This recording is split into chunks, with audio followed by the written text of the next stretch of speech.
Hello' friends, মোৰ অন্য এটা ভিডিঅ'লৈ তোমালোকক স্বাগতম জনাইছোঁ। মই আজি ক্লাছ 12ৰ পলিটিকেল ছায়েন্সৰ 2024 বৰ্ষত হৈ যোৱা এখন ফাৰ্ষ্ট ইউনিট টেষ্টৰ কুৱেশ্যন পেপাৰ লৈ আনিছোঁ।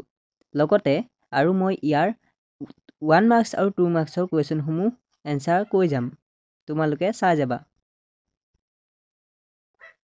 প্ৰথমতে আছে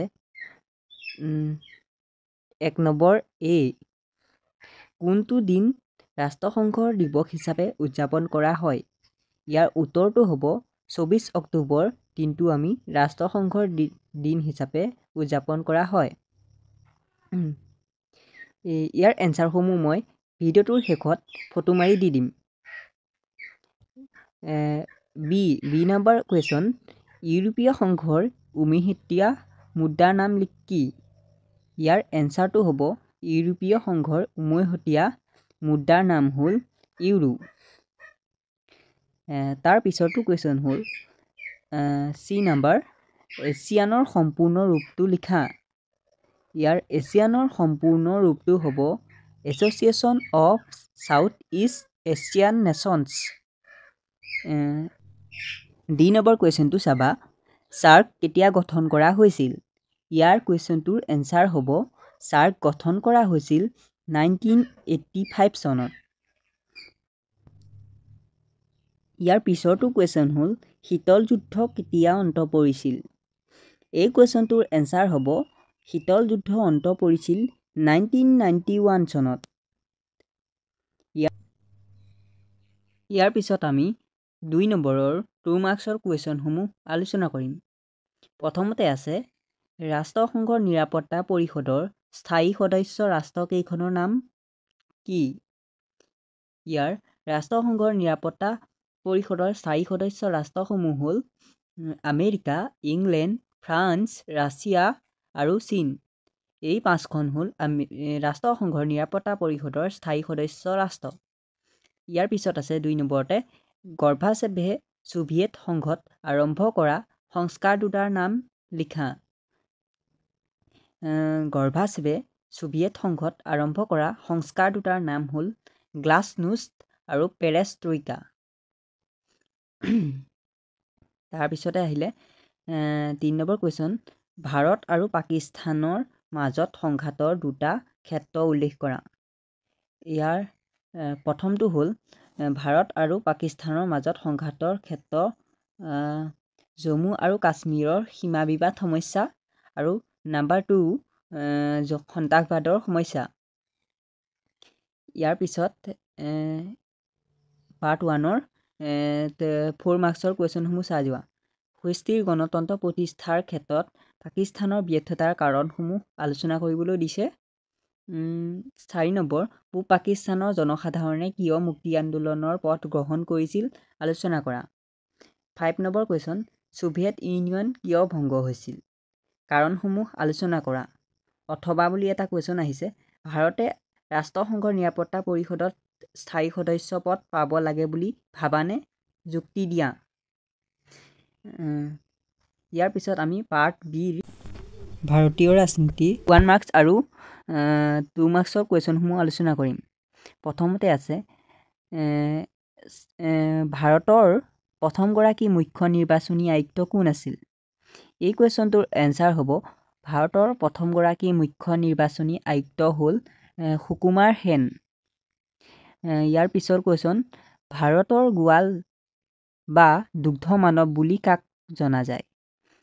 এই কুৱেশ্যনটোৰ এনচাৰ হ'ব ভাৰতৰ গোৱাল বা দুগ্ধ মানৱ বুলি ভাৰ্গিছ কুৰেইনক জনা যায়।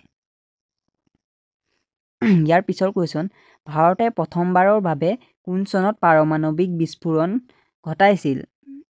এই কুৱেশ্যনটোৰ এনচাৰ হ'ব ভাৰতে 1974 চনত প্ৰথমবাৰৰ বাবে পাৰমাণৱিক বিস্ফোৰণ ঘটাইছিল। ইয়াৰ পিছৰ কুৱেশ্যনটো হ'ল ভাৰতত কোনটো দশকক ভয়ংকৰ দশক হিচাপে চিহ্নিত কৰা হৈছিল? এই কুৱেশ্যনটোৰ এনচাৰ হ'ব ভাৰতত 1960 দশকক ভয়ংকৰ দশক হিচাপে চিহ্নিত কৰা হৈছিল।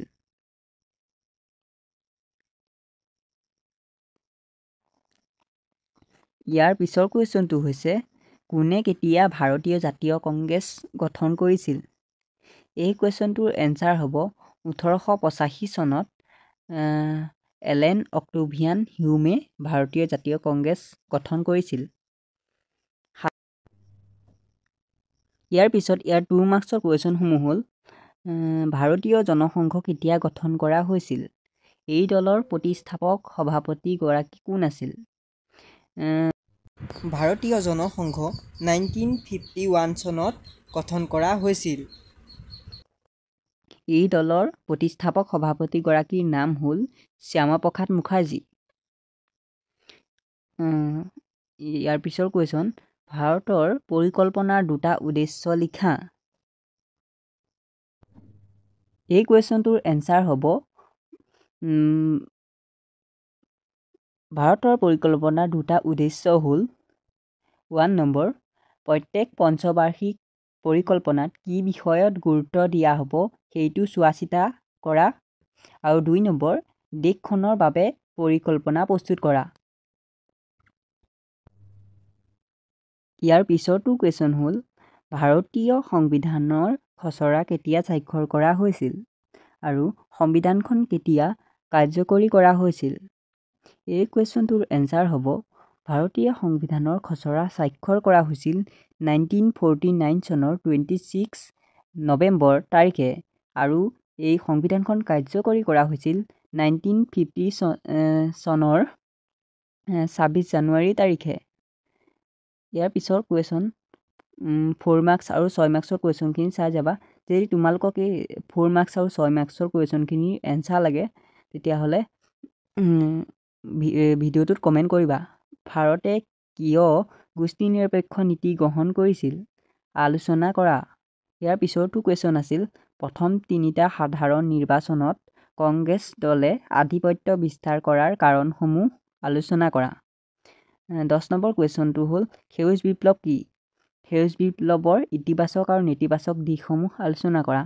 ইয়াত অথবা বুলি আহিছে এটা কুৱেশ্যন ভাৰতবৰ্ষই জাতি নিৰ্মাণ প্ৰক্ৰিয়াত সন্মুখীন হোৱা বাধাসমূহ আলোচনা কৰা। ইয়াৰ কুৱেশ্যনসমূহ ইমানেই আছিল। 2 মাৰ্কছ আৰু 1 মাৰ্কছৰ কুৱেশ্যনসমূহৰ এনচাৰ এইসমূহ। তোমালোকে স্ক্ৰীনশ্বট মাৰি ল'ব পাৰা।